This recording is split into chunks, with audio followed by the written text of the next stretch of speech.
Okay, this lecture is where the fun starts. You've been very patient so far, and now we can really dive into things. This lecture is where we start to talk about the tools in the toolbar and how they work, and specifically we're going to talk about the 5 most important tools in the toolbar. So, the toolbar, if you recall, is this guy over here, and there are so many valuable uses for this toolbar. But we're going to talk about 5 specific tools. The first one is the Move tool right here. This allows you to grab objects within your image and move them, drag them out of your image and into other images, rearrange them, etc.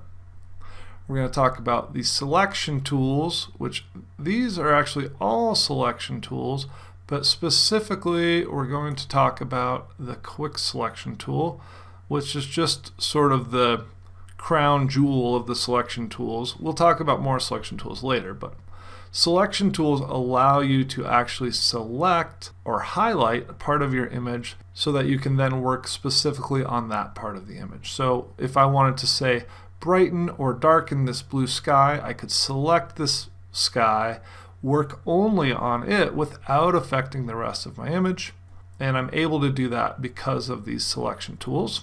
We're going to look at the crop tool. It's a really simple but hugely valuable tool that just allows you to change the size and shape of your image like that. Okay, I'm not going to crop that today, so I'm going to undo that. But the crop tool is awesome and valuable, especially if you're doing like social media images. If you need, say, like a square profile picture for YouTube or Facebook or Instagram, crop tool makes that really easy. We're going to learn about the brush tool, which is right here. And the brush tool is just what it sounds like. It's a brush, and it allows you to do brushing on your image, but it's so much more than that. To be honest, I don't use it like this very often, just to like brush and make a mess of my image. But you can use it for changing the color of things. You can use it for lightening and darkening different areas. You can use it for adding shadows, and you can use it with layer masks, which we'll talk about later, for basically just highlighting a certain part of your image that you want to work on, similar to selections, but the brush can be very valuable. And this will all make sense later, but the brush is super valuable in so many ways.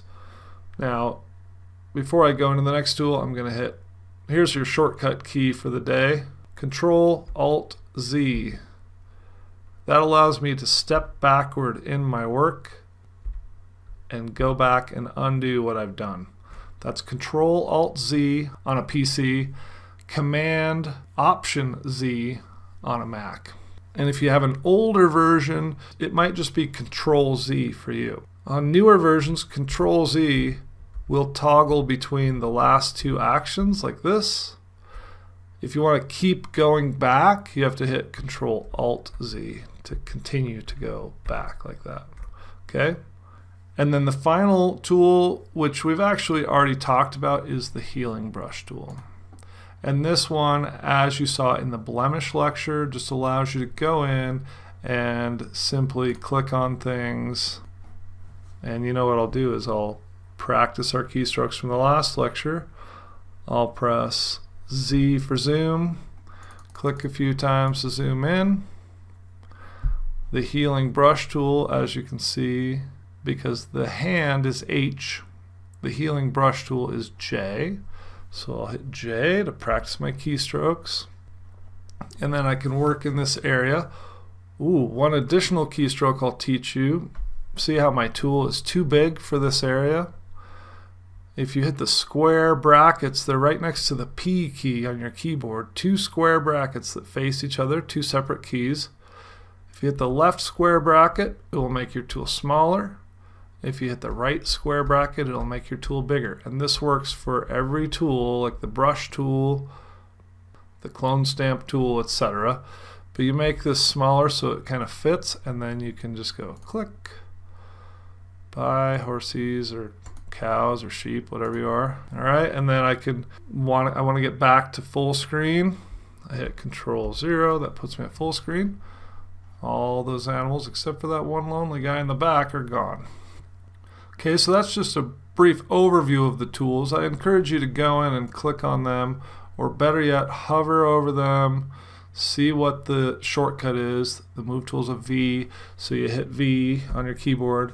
The move tool you won't be able to do anything with yet until we get into subsequent lectures, but you can go in with the quick selection tool, select that's W, or you can click it and then go in and click and see what it does. Okay, so play around with those just to get familiar, and in the next few lectures I'm going to go into each one of these tools in detail. Okay, I'll see you in the next lecture.